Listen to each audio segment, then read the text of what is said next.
ఒక్కసారి ఇప్పుడు ఈ కాయలు అయితే కట్ చేసి చూపిస్తాను మీకు. మరి గింజ లోపల తెల్లదా రెడ్ కానీ ఒకసారి చూపిస్తాను. దానిమ్మకాయలు అయితే కట్ చేస్తున్నానండి.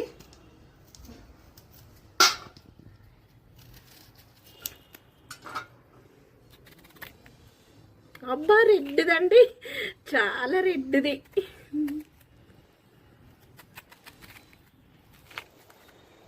వావ్, నాకైతే ఫుల్ హ్యాపీ ఉందండి. చూస్తున్నారు కదా, అన్నీ నా చేతులతో పండించిన దానిమ్మకాయలండి. సో ఎంత రెడ్గా ఉన్నాయి చూస్తున్నారు కదా అండి. ఫుల్ హ్యాపీ అండి. సేంద్రియ పద్ధతిలో కూడా మనం పండ్లను కూడా పండించుకొని కూడా తినొచ్చు. బా చాలా టేస్ట్ ఉందండి.